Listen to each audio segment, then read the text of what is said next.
Hi children, നമ്മളിന്ന് നോക്കാൻ പോകുന്നത് 7ാം ക്ലാസ്സിലെ സോഷ്യൽ സയൻസ് 3rd ചാപ്റ്ററിൻ്റെ സെക്കൻഡ് പാർട്ടാണ്. ഇതിൻ്റെ ആദ്യത്തെ പാർട്ട് കാണാത്തവരുണ്ടെങ്കിൽ അതൊന്ന് കാണാം. അതിൻ്റെ കണ്ടിന്യൂഷനാണ് ഈ ഒരു ക്ലാസ്.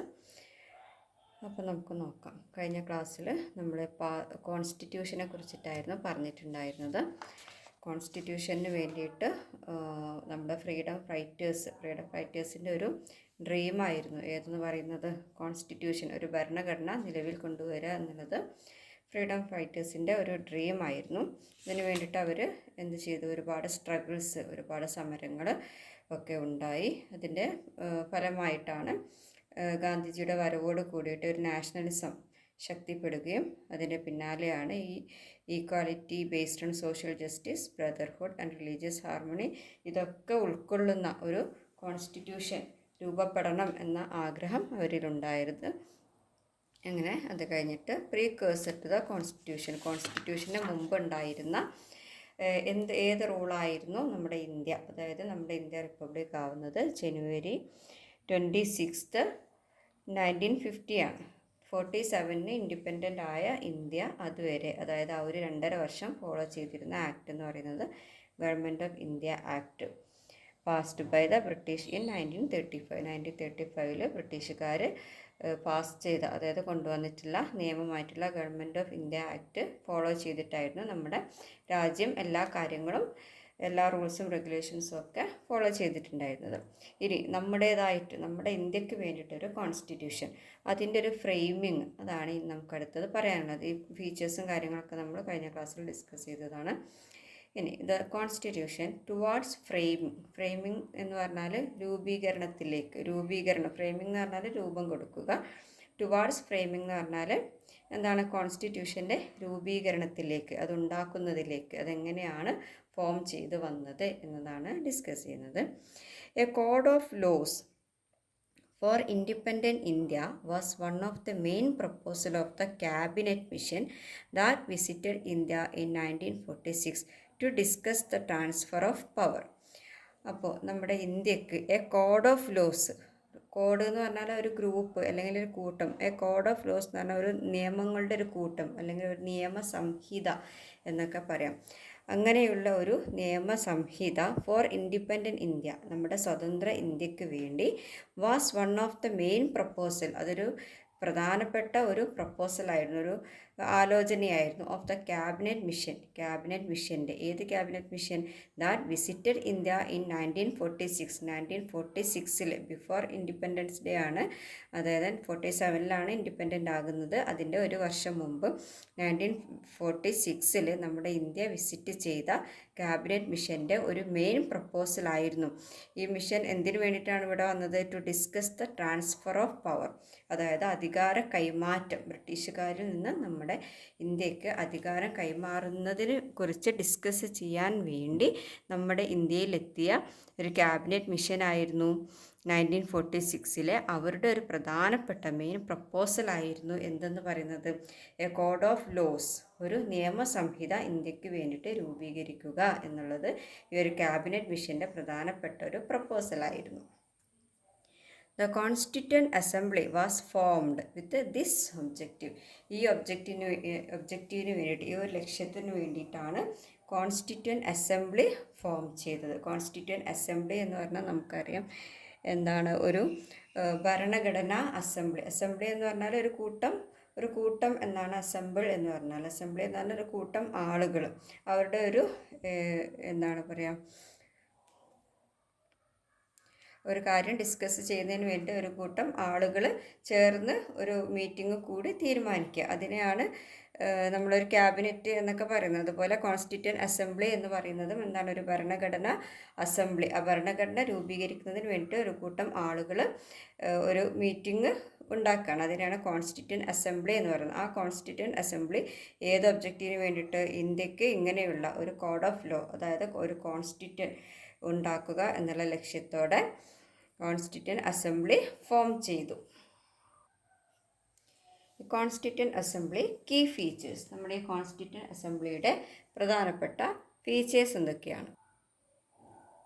കോൺസ്റ്റിറ്റ്യൂവൻ്റ് അസംബ്ലി ഇത് കോൺസ്റ്റിറ്റ്യൂവൻ്റ് അസംബ്ലി എന്ന് പറയുമ്പോൾ നമ്മുടെ ഇന്ത്യക്ക് സ്വാതന്ത്ര്യം കിട്ടുന്നതിന് മുമ്പ് സ്വാതന്ത്ര്യത്തിന് വേണ്ടിയിട്ടാണ് അവർ ഈ ഒരു അസംബ്ലി കൂടുന്നത്. അപ്പോൾ അതിന് എത്ര കാലതാമസം എടുത്തു, അതിലാരൊക്കെ ഉണ്ടായിരുന്നു, ഫസ്റ്റ് അതിനു വേണ്ടി കാര്യങ്ങളൊക്കെ തീരുമാനിച്ച പ്രസിഡൻ്റ് ആരാണ് എന്നൊക്കെയാണ്, ചെയർമാൻ ആരാണ്, പ്രസിഡൻ്റ് ആരാണ്, അതൊക്കെയാണ് ഇതിൽ പറയുന്നത്. Constituent assembly framing period 2 years 11 months 17 days.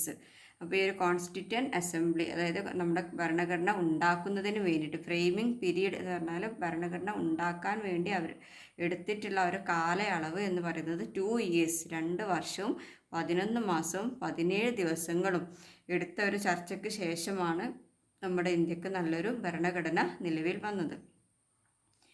First meeting 9 December 1946. ഇതിലെ ആദ്യത്തെ മീറ്റിംഗ് നടന്നിരിക്കുന്നത് 1946 9 ഡിസംബറിൽ. 1946 ആണ്, നോട്ട് ദ ഇയർ. 1947 മുമ്പാണ് വരുന്നത്. 1946 the elected chairman doctor Rajendra Prasad. അപ്പോൾ നമുക്ക് ഒന്ന് നമ്മുടെ കാര്യങ്ങളൊക്കെ ഒന്ന് കോർഡിനേറ്റ് ചെയ്ത് കൊണ്ടുപോകണമെങ്കിൽ അതിനൊരു ആരെങ്കിലും ഒരു ലീഡർ വേണം അല്ലേ. അപ്പോൾ അതിൻ്റെ ഒരു തിരഞ്ഞെടുക്കപ്പെട്ട ചെയർമാനായിരുന്നു doctor Rajendra Prasad. Then Constitution adopted and signed on 26 November 1949. അതായത് 47 നമുക്ക് സ്വാതന്ത്ര്യം കിട്ടി. അത് കഴിഞ്ഞ് 2 വർഷത്തിന് ശേഷമാണ് എന്ത് ചെയ്യുന്നത്, കോൺസ്റ്റിറ്റ്യൂഷൻ, നമ്മുടെ ഭരണഘടന നമ്മൾ സ്വീകരിക്കുന്നത്. കോൺസ്റ്റിറ്റ്യൂഷൻ അഡോപ്റ്റഡ്, ഭരണഘടന സ്വീകരിച്ചു, ആൻഡ് സൈൻഡ്, അതിൽ ഒപ്പുവെച്ചു 1949 November 26. ഇനി came into effect on 26 January 1950. India became republic. ഇപ്പോൾ ഇതിൽ നമ്മൾ 49 സൈനൊക്കെ ചെയ്തു, പക്ഷെ എന്നാലും എന്താണ്, നമ്മൾ അവർ ജനാധിപത്യ രാജ്യമായി അതൊരു നിലവിൽ വന്നത് എന്നാണ്, കെയിം ഇൻ ടു ഇഫക്റ്റ്, അതായത് നിലവിൽ വന്നത്, പ്രാബല്യത്തിൽ വന്നത് 26 January 1940 ആണ്. അതാണ് റിപ്പബ്ലിക് ഡേ എന്ന് നമ്മൾ ആഘോഷിക്കുന്നത്. ഇന്ത്യ ബിക്കെയിം റിപ്പബ്ലിക് ആയത് 26 January 1950. Then chairman of the drafting committee doctor BR Ambedkar. അപ്പോൾ ഇതിനൊരു ഡ്രാഫ്റ്റിംഗ് കമ്മിറ്റി ഉണ്ട്, അതായത് കാര്യങ്ങളൊക്കെ തീരുമാനിക്കുന്ന ഒരു കമ്മിറ്റി. അതിൻ്റെ ചെയർമാനായിരുന്നു ആര്, ഡോക്ടർ BR അംബേദ്കർ. അപ്പോൾ ഇത്രയും കാര്യങ്ങളാണ് ഈ ഒരു കോൺസ്റ്റിറ്റ്യൂവൻ്റ് അസംബ്ലിയുടെ പ്രധാനപ്പെട്ട പ്രത്യേകതകൾ എന്ന് പറയുന്നത്. ഇമ്പോർട്ടൻ്റ് ക്വസ്റ്റ്യൻ ആണ്, എക്സാമിന് ചോദിക്കാറുണ്ട്, പഠിക്കണം. For an unblemished constitution. എന്താണ് അൺബ്ലെമിഷ്ഡ്? അൺബ്ലെമിഷ്ഡ് എന്ന് പറഞ്ഞാൽ ഒരു പെർഫെക്റ്റ് ആയിട്ടുള്ള, അല്ലെങ്കിൽ ബ്ലെമിഷ് ചെയ്യുക എന്ന് പറഞ്ഞാൽ, ബ്ലെമിഷ്ഡ് എന്ന് പറഞ്ഞാൽ കളങ്കമില്ല, കളങ്കം എന്നാണ്. Blemish means കളങ്കമാണ്. അൺബ്ലെമിഷ്ഡ് എന്ന് പറഞ്ഞാൽ കളങ്കമില്ലാത്ത, മായം ചേർക്കാത്ത, പെർഫെക്റ്റ് ആയിട്ടുള്ള ഒരു ഭരണഘടന. അതിനു വേണ്ടി എന്താണ്, ഫോർ എ അൺബ്ലെമിഷ്ഡ് കോൺസ്റ്റിറ്റ്യൂഷൻ, കളങ്കമില്ലാത്ത നിഷ്കളങ്കമായ ഒരു ഭരണഘടനയ്ക്ക് വേണ്ടി. എന്തൊക്കെയാണ്? The constitution assembly which was entrusted to frame our constitution had the desire that it should be the best in the world. അപ്പോൾ നമ്മുടെ ഒരു കോൺസ്റ്റിറ്റ്യൂവൻ്റ് അസംബ്ലിയാണ് ആദ്യം രൂപീകരിക്കപ്പെട്ടത്. ആ ഒരു കമ്മിറ്റിയിലുള്ള ആളുകളെല്ലാവരും കൂടി ചേർന്നിട്ടാണ് നമുക്കൊരു ഭരണഘടന ഉണ്ടാക്കി തന്നത്. അപ്പോൾ അവരുടെ ഒരു നിർബന്ധമായിരുന്നു the constituent assembly which was entrusted. അവർ, അതായത് ഈ കോൺസ്റ്റിറ്റ്യൂവൻ്റ് അസംബ്ലി എന്ന് പറയുന്നത് വിച്ച് വാസ് എൻട്രസ്റ്റ്, അവരെ പരമേൽപ്പിച്ചതാണ് ഈ ഒരു കോൺസ്റ്റിറ്റ്യൂഷൻ ഉണ്ടാക്കുന്നതിന് വേണ്ടിയിട്ട്. ടു ഫ്രെയിം അവർ കോൺസ്റ്റിറ്റ്യൂഷൻ, നമ്മുടെ ഭരണഘടന രൂപീകരണത്തിന് എൻട്രസ്റ്റ് ചെയ്ത എന്ന് പറഞ്ഞാൽ നമ്മൾ പരമേൽപ്പിച്ച, അത് ഉണ്ടാക്കാൻ ഏൽപ്പിച്ച ഈ കമ്മിറ്റി, ഏത് committee, constituent assembly, had the desire, അവർക്ക് എന്തുണ്ടായിരുന്നു, ഒരു ആഗ്രഹം ഉണ്ടായിരുന്നു, desire, it should be the best in the world. ഇതെന്തായിരിക്കണം, നമ്മുടെ ലോകത്തിലെ ഏറ്റവും ബെസ്റ്റ് കോൺസ്റ്റിറ്റ്യൂവൻ്റ് ആയിരിക്കണം, ഒരു നല്ല ലോകത്തിലെ ഏറ്റവും നല്ല ഭരണഘടനയായിരിക്കണം ഈ ഒരു ഉണ്ടാക്കുന്ന ഇന്ത്യൻ ഭരണഘടന എന്ന് ഈ ഒരു കോൺസ്റ്റിറ്റ്യൂവൻ്റ് അസംബ്ലിക്ക് എന്തുണ്ടായിരുന്നു, ആഗ്രഹം ഉണ്ടായിരുന്നു. ഡിസയർ മീൻസ് ആഗ്രഹം ഉണ്ടായിരുന്നു. The chief architect of our constitution doctor BR Ambedkar. അപ്പോൾ BR അംബേദ്കർ ആയിരുന്നു നമ്മുടെ ഈ ഒരു ഭരണഘടനയുടെ കോൺസ്റ്റിറ്റ്യൂഷൻ്റെ ചീഫ് ആർക്കിടെക്റ്റ്. ആർക്കിടെക്റ്റ് എന്ന് പറയുമ്പോൾ നമ്മൾ വിചാരിക്കുക അതൊരു ചിത്രം വരയ്ക്കുന്ന ആളാണ്, അതല്ല. ആർക്കിടെക്റ്റ് എന്ന് പറഞ്ഞാൽ അതിനൊരു രൂപകൽപ്പന ചെയ്യുന്ന ആൾ, അതാണ് അതിന് ഇവിടെ നമ്മൾ മീനിങ് എടുക്കേണ്ടത്. അപ്പോൾ ചീഫ് ആർക്കിടെക്റ്റ് എന്ന് പറഞ്ഞാൽ ഭരണഘടന രൂപകൽപ്പന ചെയ്ത ഒരു, അതിലെ മുഖ്യമായിട്ടുള്ള പ്രധാനപ്പെട്ട ഒരു വ്യക്തി, അതാണ് പറയുന്നത്. Chief architect of our constitution doctor BR Ambedkar made a detailed study of the constitution of about 60 countries. അപ്പോൾ അദ്ദേഹം ഒരു നല്ല ഭരണഘടന ഉണ്ടാക്കുന്നതിന് വേണ്ടിയിട്ട് എന്ത് ചെയ്തു? ഒരു ഡീറ്റെയിൽഡ് സ്റ്റഡി നടത്തി. കോൺസ്റ്റിറ്റ്യൂഷനെ കുറിച്ചിട്ട് എബൌട്ട് 60 കൺട്രീസ്, 60 കൺട്രികളിൽ പര്യടനം നടത്തി ഈ ഒരു കോൺസ്റ്റിറ്റ്യൂഷനെ കുറിച്ചിട്ട് ഓരോ രാജ്യങ്ങളിലുമുള്ള ഭരണഘടനകൾ എങ്ങനെയാണ് എന്നതിനെക്കുറിച്ചൊരു ഡീറ്റെയിൽ സ്റ്റഡി ഡോക്ടർ അംബേദ്കർ നടത്തുകയുണ്ടായി. He intended to adopt the good aspects of other countries constitution. അദ്ദേഹം എന്ത് ചെയ്തു? ഇൻറ്റൻഡഡ് എന്ന് പറഞ്ഞാൽ വാണ്ടഡ് അല്ലെങ്കിൽ ഉദ്ദേശിച്ചു. അദ്ദേഹം ഉദ്ദേശിച്ചു അഡോപ്റ്റ് സ്വീകരിക്കുക the good aspects of other countries constitution, മറ്റ് രാജ്യങ്ങളിലെ കോൺസ്റ്റിറ്റ്യൂഷൻസിൻ്റെ ഗുഡ് ആസ്പെക്ട്സ്, നല്ല വശങ്ങൾ സ്വീകരിക്കാനായിട്ട് അദ്ദേഹം ഉദ്ദേശിച്ചു. വൈൽ അത് കൂടാതെ അതോടൊപ്പം തന്നെ adopting the ideas from foreign constitution, ഈ ഫോറിൻ കോൺസ്റ്റിറ്റ്യൂഷൻസിൻ്റെ അതായത് അതർ കൺട്രീസിൻ്റെ ഭരണഘടനകളുടെ ഐഡിയാസ് അഡോപ്റ്റ് ചെയ്യുന്നതിനോടൊപ്പം തന്നെ ഡ്യൂ കൺസിഡറേഷൻ, അതിന് പരിഗണനയും കൊടുത്തിരുന്നു. ആർക്ക്? Was given to India's diversity, historical tradition and culture. അപ്പോൾ നമുക്കറിയാം നമ്മുടെ ഇന്ത്യ എന്ന് പറയുന്നത് വളരെ വൈവിധ്യം നിറഞ്ഞ ഒരു രാജ്യമാണ്. അപ്പോൾ ഹ്യൂമൻ്റെ സ്റ്റാറ്റസ്, സോഷ്യൽ ലൈഫിലായാലും അല്ലെങ്കിൽ അവരുടെ എഡ്യൂക്കേഷനിലായാലും അവരുടെ കളറിലായാലും അങ്ങനെ ഒരുപാട് കാര്യങ്ങളിൽ ഒരുപാട് ഡൈവേഴ്സിറ്റി ഉള്ളൊരു കൺട്രിയാണ് ഇന്ത്യ എന്ന് പറയുന്നത്. അപ്പോൾ നമ്മുടെ ഫോറിൻ കൺട്രീസിലെ കോൺസ്റ്റിറ്റ്യൂഷൻസ് നമ്മൾ അതിലെ ഗുഡ് ആസ്പെക്ട്സ് അഡോപ്റ്റ് ചെയ്യുന്നതോടൊപ്പം തന്നെ നമ്മുടെ രാജ്യത്തുള്ള ഈ ഒരു ഇന്ത്യയുടെ ഡൈവേഴ്സിറ്റി, വൈവിധ്യങ്ങളും അതുപോലെ ഹിസ്റ്റോറിക്കൽ ട്രഡീഷൻ, ചരിത്രപരമായിട്ടുള്ള കാര്യങ്ങളും അതുപോലെ കൾച്ചർ, സംസ്കാരവും ഒന്നും എല്ലാം എന്താണ് കൺസിഡർ ചെയ്തുകൊണ്ടാണ്. Due consideration was given to, എല്ലാത്തിനും കൺസിഡറേഷൻ കൊടുത്തുകൊണ്ട് തന്നെയായിരുന്നു ഇദ്ദേഹം എന്ത് ചെയ്തിട്ടുണ്ടായിരുന്നത്? ഫോറിൻ കോൺസ്റ്റിറ്റ്യൂഷൻസിൻ്റെ നല്ല ആസ്പെക്ട്സും അഡോപ്റ്റ് ചെയ്തത്. കാരണം നമ്മുടെ നാട്ടിൽ ഉള്ള കണ്ടീഷൻസ് മാറ്റി വെച്ചിട്ട് ഫോറിൻ കൺട്രീസിൻ്റെ മാത്രം എടുത്തു കഴിഞ്ഞാൽ അത് നമ്മുടെ കൺട്രിയിൽ എന്താവില്ല, സ്യൂട്ടാവില്ല. അതുകൊണ്ട് തന്നെ നമ്മുടെ കൺട്രിയിൽ വേണ്ട വിധത്തിലുള്ള എല്ലാ പരിഗണനയും കൊടുത്തുകൊണ്ട് തന്നെയായിരുന്നു അദ്ദേഹം ഫോറിൻ കൺട്രീസിലുള്ള ഗുഡ് ആസ്പെക്ട്സും കൂടി കളക്ട് ചെയ്ത് എല്ലാം കൂടി നോക്കിയിട്ട് അതിൽ കറക്റ്റ് ചെയ്ത് നല്ലൊരു കോൺസ്റ്റിറ്റ്യൂഷൻ ആക്കിയിട്ട് ഡെവലപ്പ് ചെയ്യുകയാണ് ചെയ്തിട്ടുണ്ടായിരുന്നത്. നമുക്ക് പഠിക്കാനുള്ളത് diverse features of what? Diverse features of our constitution. നമ്മുടെ കോൺസ്റ്റിറ്റ്യൂഷൻ്റെ ഡൈവേഴ്സ് ഫീച്ചേഴ്സ്, വിവിധങ്ങളായിട്ടുള്ള പ്രത്യേകതകൾ എന്തൊക്കെയാണ് എന്നാണ് അടുത്തത്. India has the largest written constitution in the world. ഇന്ത്യക്ക് എന്തുണ്ട്? India has largest written constitution. വേൾഡിലെ തന്നെ, ലോകത്തിലെ തന്നെ ഏറ്റവും വലിയ ഒരു എഴുതപ്പെട്ട ഭരണഘടനയാണ് ആർക്കുള്ളത്? ഇന്ത്യക്കുള്ളത്.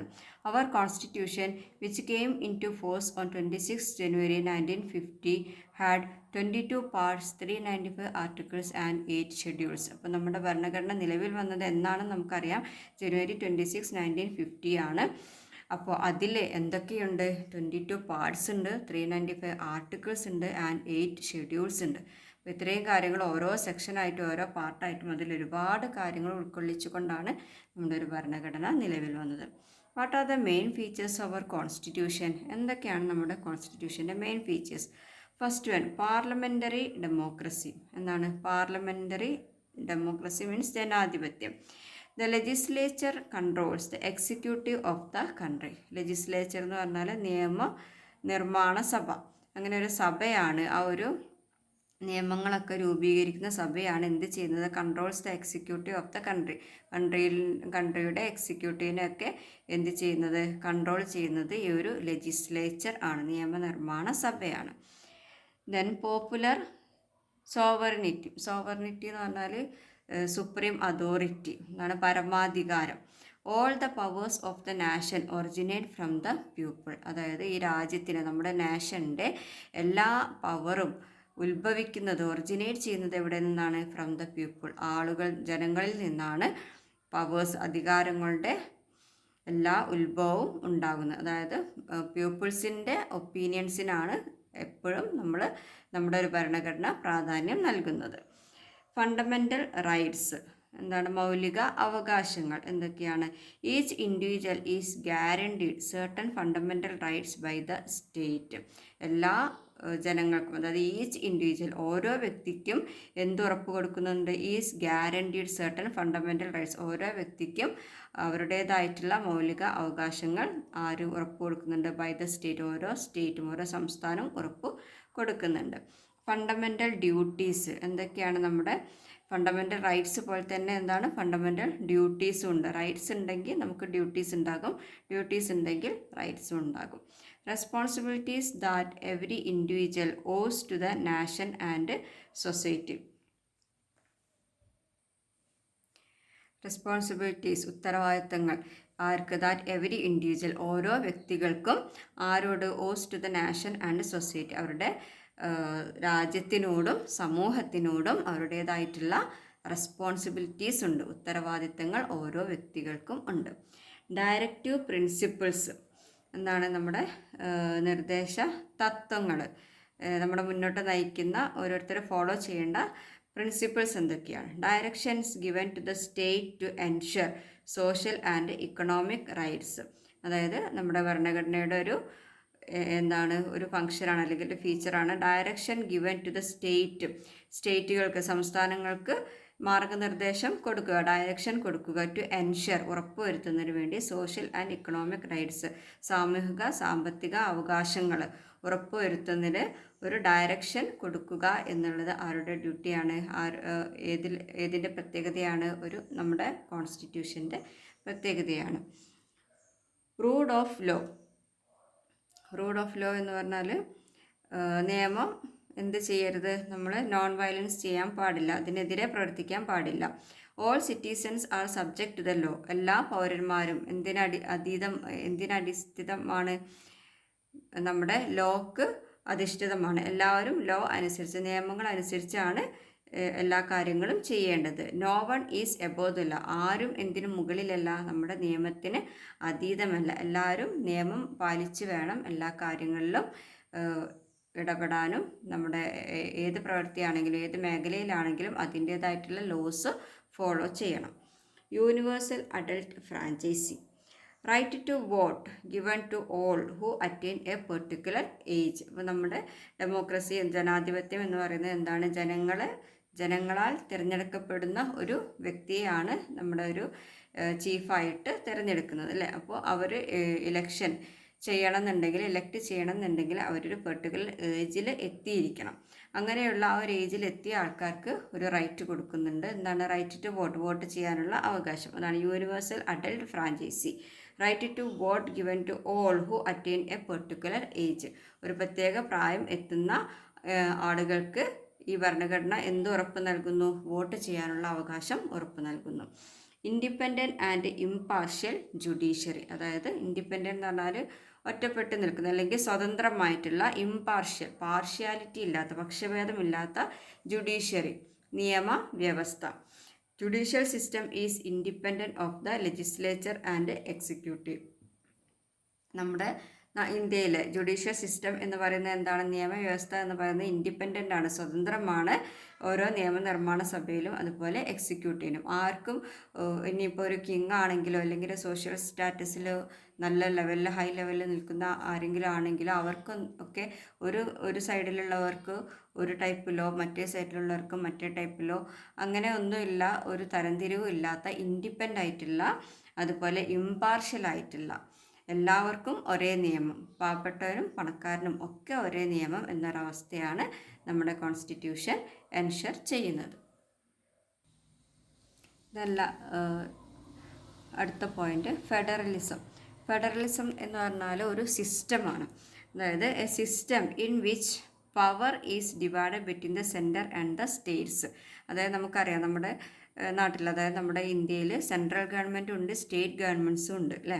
അപ്പോൾ അവർക്കൊക്കെ എന്ത് ചെയ്യുന്നുണ്ട്? ഈ ഒരു പവർ, അധികാരം ഡിവൈഡ് ചെയ്ത് കൊടുക്കുന്നുണ്ട്. സെൻട്രൽ ഗവൺമെൻറ്റിൻ്റെ പവർ തന്നെ എന്ത് ചെയ്യുന്നുണ്ട്? ഈ ഓരോ സ്റ്റേറ്റ് ഗവൺമെൻറ്റിനും ആ സ്റ്റേറ്റിലുള്ള കാര്യങ്ങളെ നിയന്ത്രിക്കുന്നതിനായിട്ട് പവേഴ്സ് ഡിവൈഡ് ചെയ്ത് കൊടുക്കുന്നുണ്ട്. ആ ഒരു സിസ്റ്റത്തിനെയാണ് ഏതെന്ന് പറയുന്നത്? ഫെഡറലിസം എന്ന് പറയുന്നത്. A system in which power is divided, അധികാരം ഡിവൈഡ് ചെയ്യുന്നു, between the central and states. Central government state ഗവൺമെൻറ്റ്സും ഇടയ്ക്ക് എന്ത് ചെയ്യുന്നു? ഈ അധികാരങ്ങൾ ഡിവൈഡ് ചെയ്യുന്ന സിസ്റ്റത്തിനെയാണ് ഫെഡറലിസം എന്ന് പറയുന്നത്. സിംഗിൾ സിറ്റിസൺഷിപ്പ് എന്താണ്? ഏക പൗരത്വം. സിറ്റിസൺഷിപ്പ് എന്ന് പറഞ്ഞാൽ പൗരത്വം. There is only one citizenship in the country. എന്താണ്? നമ്മുടെ കൺട്രിയിൽ ഒരേ ഒരു പൗരത്വം മാത്രമേ കൊടുക്കാൻ പാടുള്ളൂ. There is no separate citizenship for states. അതായത് ഓരോ സ്റ്റേറ്റിലും സിറ്റിസൺഷിപ്പ് എന്ന് പറഞ്ഞിട്ട് അങ്ങനെ സെപ്പറേറ്റ് സിറ്റിസൺഷിപ്പ് ഇല്ല, പൗരത്വം ഇല്ല. ഇന്ത്യയിൽ ആകെ ഒരാൾക്ക് എന്താണ്? ഞാൻ ഇന്ത്യനാണ്, അങ്ങനെയുള്ള ഒരു പൗരത്വം. അല്ലാതെ നമുക്കറിയാം ഇന്ത്യയിൽ ഒരുപാട് സ്റ്റേറ്റ്സ് ഉണ്ട്. ഓരോ സ്റ്റേറ്റ്സിലും ഇപ്പോൾ നമ്മൾ കേരള അല്ലെങ്കിൽ തമിഴ്നാട് അങ്ങനെയുള്ള ഓരോ സിറ്റിസൺഷിപ്പ് കൊടുക്കാറില്ല. നമ്മൾ എന്താണ്? ഇന്ത്യയിലുള്ള എല്ലാ സ്റ്റേറ്റ്സിലും എല്ലാവർക്കും ഒരേ ഒരു സിറ്റിസൺഷിപ്പ്, ഒരേ ഒരു പൗരത്വം മാത്രമാണ് നമ്മുടെ ഭരണഘടന എൻഷുർ ചെയ്യുന്നത്. There is only one citizenship in the country. രാജ്യത്ത് ഒരേ ഒരു സിറ്റിസൺഷിപ്പ് മാത്രമേ ഉള്ളൂ. There is no separate citizenship for states. സ്റ്റേറ്റ്സിന് സെപ്പറേറ്റ് ആയിട്ട് ഓരോരോ സിറ്റിസൺഷിപ്പ് ഇല്ല. ഇവിടെ നമുക്കൊരു ക്വസ്റ്റ്യൻ വരുന്നത്, organise a discussion based on the features of the constitution. അപ്പോൾ നമ്മളുടെ ഈ കോൺസ്റ്റിറ്റ്യൂഷൻ്റെ ഫീച്ചേഴ്സിൻ്റെ ബേസിൽ ഒരു ഡിസ്കഷൻ കണ്ടക്ട് ചെയ്യാനാണ് പറഞ്ഞിട്ടുള്ളത്. എന്തൊക്കെയാണ് ഇതിൻ്റെ ഈ ഒരു ഫീച്ചേഴ്സ് എന്നുള്ളത് ക്ലാസ്സിൽ ഡിസ്കഷൻ ചെയ്യാനാണ് പറഞ്ഞിട്ടുള്ളത്. Check the following statements. Draw this smiley against the correct ones and this smiley to the wrong ones. അപ്പം ഒരുപാട് സ്റ്റേറ്റ്മെൻറ്റ്സ് ഇവിടെ കൊടുത്തിട്ടുണ്ട്. നമ്മളുടെ ഇതുപോലെ കറക്റ്റ് ആയിട്ടുള്ളതിന് ഈ ഒരു സ്മൈലിയും റോങ് ആയിട്ടുള്ളതിന് ഈ ഒരു സ്മൈലിയുമാണ് കൊടുക്കാൻ വേണ്ടി പറഞ്ഞിട്ടുള്ളത്. അവർ കോർട്സ് വർക്ക് അണ്ടർ ഗവൺമെൻറ്. എന്താണ്? നമ്മുടെ കോർട്ട് ഗവൺമെൻറ്റിൻ്റെ അണ്ടറിലാണ് എന്ത് ചെയ്യുന്നത്? വർക്ക് ചെയ്യുന്നത്.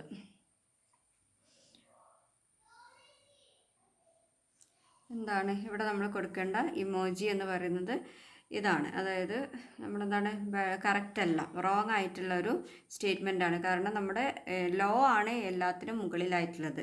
ഗവൺമെൻറ് പോലും ഏതിന് അധിഷ്ഠിതമാണ്?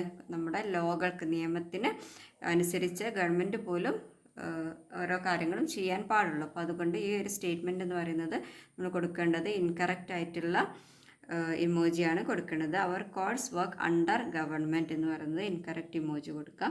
Certain powers R vested exclusively with state governments. നമ്മൾ പറഞ്ഞിട്ടുണ്ടായിരുന്നു അല്ലേ, ഫെഡറലിസം എന്ന സിസ്റ്റത്തിൽ കുറച്ച് പവേഴ്സൊക്കെ സ്റ്റേറ്റ് ഗവൺമെൻറ്റ്സും സെൻട്രൽ ഗവൺമെൻറ്റ്സും തമ്മിൽ ഡിവൈഡ് ചെയ്യുന്നുണ്ട്. അപ്പോൾ ആ ഒരു സെൻറ്റൻസ് കറക്റ്റാണ്. സർട്ടൻ പവേഴ്സ്, ചില അധികാരങ്ങൾ, are vested exclusively with state ഗവൺമെൻറ്റ്സിൻ്റെ സൈഡിൽ നിക്ഷിപ്തമാണ്. അപ്പോൾ അതിന് നമ്മൾ കറക്റ്റായിട്ടുള്ള ഇമോജി കൊടുക്കാം. Everyone who turns 18 has the right to vote. കറക്റ്റാണ് അല്ലേ? അതായത് 18 വയസ്സാകുന്ന ആർക്കും എന്തുണ്ട്? വോട്ടിങ്ങിനുള്ള അവകാശമുണ്ട്. കറക്റ്റ് ഇമോജി കൊടുക്കാം. No one is above the law. ആരും ലോക്ക് മുകളിലല്ല, നിയമത്തിന് അതീതമല്ല. അതും കറക്റ്റാണ്. A person in India has state citizenship in addition to the national citizenship.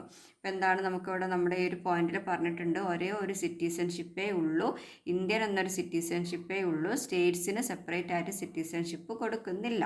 അപ്പോൾ ഇവിടെ പറഞ്ഞിരിക്കുന്നതാണ്, a person in India has state citizenship in addition to national citizenship. അതായത് നാഷണൽ ആയിട്ടുള്ള ഒരു സിറ്റിസൺഷിപ്പിൻ്റെ കൂടെ നമുക്ക് എന്തുണ്ട്? സ്റ്റേറ്റ് സിറ്റിസൺഷിപ്പ് ഉണ്ട് എന്നാണ് പറഞ്ഞിരിക്കുന്നത്. അപ്പോൾ അത് ഇൻകറക്റ്റ് ആണ്. ഇൻകറക്റ്റ് ഇമോജി കൊടുക്കുക. In democracy the people are sovereign. ജനാധിപത്യത്തിൽ ജനങ്ങൾക്കാണ് എന്ത്? പരമാധികാരം. അത് റൈറ്റ് ആണ്. റൈറ്റ് ഇമോജി കൊടുക്കുക. As we have rights so we have duties too. നമ്മൾ 6th മുതലേ പഠിക്കുന്ന ഒരു കാര്യമാണ് അല്ലേ. നമുക്ക് അവകാശങ്ങൾ ഉണ്ടെങ്കിൽ എന്തുണ്ടാകും? ഡ്യൂട്ടീസും ഉണ്ടാകും, കടമകളും ഉണ്ടായിരിക്കും. അത് കറക്റ്റാണ്. No one has control over our rulers. എന്താണ്? നമ്മുടെ റൂളേഴ്സിനെ കൺട്രോൾ ചെയ്യാൻ ആരുമില്ല എന്നാണ് പറഞ്ഞിട്ടുള്ളത്. എന്താണ്? നമ്മുടെ റൂളേഴ്സിനെ കൺട്രോൾ ചെയ്യാൻ ആരുണ്ട്? നമ്മുടെ കോർട്സ് ഉണ്ട് അല്ലേ, നമ്മുടെ ജുഡീഷ്യറി ഉണ്ട്, നിയമവ്യവസ്ഥയുണ്ട്. അപ്പോൾ അവിടെ എന്താണ്? നമുക്ക് ഇൻകറക്റ്റ് ഇമോജിയാണ് കൊടുക്കേണ്ടത്. Next, source of laws. എന്താണ്? നിയമങ്ങളുടെ സോഴ്സ്, ഉറവിടം. എവിടെ നിന്നാണ് നമ്മുടെ നിയമങ്ങളൊക്കെ തുടങ്ങുന്നത്? Our constitution is the fundamental law of the nation. അതായത് നമ്മളിപ്പോൾ ഭരണഘടന ഉണ്ടാക്കി കഴിഞ്ഞു അല്ലേ. 1950 ജനുവരി 26 നമ്മുടെ ഇന്ത്യ റിപ്പബ്ലിക്കായി. അന്നാണ് നമ്മുടെ ഒരു ഭരണഘടന നിലവിൽ വന്നത്. നമ്മുടെ ഭരണഘടന, our constitution is the fundamental law of the nation. നമ്മുടെ രാജ്യത്തിൻ്റെ ഫണ്ടമെൻ്റൽ ലോ എന്ന് പറയുന്നത്, അതായത് അടിസ്ഥാന നിയമം എന്ന് പറയുന്നത് ഏതാണ്? നമ്മുടെ ഭരണഘടനയാണ്. ഈ ഒരു ഭരണഘടനയെ ബേസ് ചെയ്തിട്ടാണ് ബാക്കി എല്ലാ ലോസും, എല്ലാ നിയമങ്ങളും ഉണ്ടായിരിക്കുന്നത്. Any law framed by centre or state government should follow the provisions of our constitution. Any law, ഏതെങ്കിലും ഒരു law framed by centre or state government, state ഗവൺമെൻറ്റോ സെൻട്രൽ ഗവൺമെൻറ്റോ ഫ്രെയിം ചെയ്യുന്ന ഏതൊരു ലോയും ഷുഡ് ഫോളോ, എന്ത് ഫോളോ ചെയ്യണം? The provisions of our constitution, നമ്മുടെ കോൺസ്റ്റിറ്റ്യൂഷൻ്റെ conditions, provisions means conditions follow ചെയ്തിരിക്കണം. അതായത് ആ സ്റ്റേറ്റ് ഗവൺമെൻറ് ആയാലും സെൻട്രൽ ഗവൺമെൻറ് ആയാലും അവർ ലോ ഉണ്ടാക്കുന്നുണ്ടെങ്കിൽ ആ ഒരു ലോയുടെ ബേസ് ആയിട്ടുള്ളൊരു കാര്യം കോൺസ്റ്റിറ്റ്യൂഷനിൽ ഉണ്ടെങ്കിൽ അവർക്ക് ആ ഒരു ലോ ഉണ്ടാക്കാൻ പറ്റുള്ളൂ. അല്ലെങ്കിൽ അതല്ലാത്ത അവർക്ക് സ്വന്തമായിട്ടൊരു ലോ പ്രിപ്പയർ ചെയ്യാനുള്ള റൈറ്റ് ഇല്ല. Thus the boundaries within which governments can make and enforce laws are decided by our constitution. അതായത് ദസ് ദ ബൗണ്ടറീസ്, അതിർത്തികൾ, within which governments can make and enforce laws, ഗവൺമെൻറ്റ്സിന് ഉണ്ടാക്കാനും അതുപോലെ എൻഫോഴ്സ് ചെയ്യാനും നിലവിൽ കൊണ്ടുവരാനും, നിയമങ്ങൾ നിലവിൽ കൊണ്ടുവരാനും കഴിയുന്നതിൻ്റെ ബൗണ്ടറി എന്ന് പറയുന്നത്, അതിർത്തി എന്ന് പറയുന്നത് എവിടെയാണ്? ബൈ അവർ കോൺസ്റ്റിറ്റ്യൂഷൻ, നമ്മുടെ ഭരണഘടനയുടെ അണ്ടറിൽ മാത്രമേ, ഭരണഘടനയുടെ നിയമങ്ങളിൽ ഒതുങ്ങുന്ന കാര്യങ്ങൾ മാത്രമേ ഈ ഗവൺമെൻറ്റ്സിന് പുതിയ ഒരു ലോ ഉണ്ടാക്കാനും അത് നിലവിൽ വരുത്താനും സാധിക്കുകയുള്ളൂ. Which holds the position as the supreme system and source of law. അതായത് നമ്മുടെ ഭരണഘടന എന്ന് പറയുന്നത് എന്ത് പദവിയാണ് അലങ്കരിക്കുന്നത്? വിച്ച് ഹോൾഡ്സ്, അത് അലങ്കരിക്കുന്ന പദവി എന്ന് പറയുന്നത് supreme system and source of law, നമ്മുടെ പരമാധികാരവും പരമോന്നത വ്യവസ്ഥയും അതുപോലെ തന്നെ നിയമത്തിൻ്റെ ബേസും. സോഴ്സ് എന്ന് പറഞ്ഞാൽ നിയമം ഉത്ഭവിക്കുന്ന സ്ഥലവും എന്ന് പറയുന്നത് ബൈ അവർ കോൺസ്റ്റിറ്റ്യൂഷൻ, നമ്മുടെ ഭരണഘടനയാണ്. അതിൻ്റെ അണ്ടറിൽ നിന്നുകൊണ്ട് മാത്രമേ, അതിൻ്റെ ബൗണ്ടറിക്ക് അപ്പുറത്തേക്ക് ആർക്ക് പവറില്ല. ഈ ഗവൺമെൻറ്റ്സിനും സെൻട്രൽ ഗവൺമെൻറ്റിനാകട്ടെ സ്റ്റേറ്റ് ഗവൺമെൻറ്റിനാവട്ടെ അവരുടേതായിട്ടുള്ള ലോ ഉണ്ടാക്കാനോ നിലവിൽ കൊണ്ടുവരാനോ ഉള്ള ഒരു പവർ അവർക്ക് ഇല്ല. അതാണ് പറയുന്നത്. The boundaries within which governments can make and enforce laws are decided by our constitution which holds the position as a supreme system and source of law. അപ്പോൾ പരമോന്നത വ്യവസ്ഥയും സുപ്രീം സിസ്റ്റം പരമോന്നത വ്യവസ്ഥയും അതുപോലെ നിയമസ്രോതസ്സും എന്ന പൊസിഷൻ അലങ്കരിക്കുന്ന നമ്മുടെ ഭരണഘടന അനുസരിച്ച് മാത്രമേ ഏതൊരു ഗവൺമെൻറ്റിനും ഒരു ലോ ഉണ്ടാക്കാനും അത് നിലവിൽ കൊണ്ടുവരാനും അധികാരമുള്ളൂ. അതാണ് അതിൻ്റെ ഒരു ബൗണ്ടറി എന്ന് പറയുന്നത്, അതിർത്തി എന്ന് പറയുന്നത്.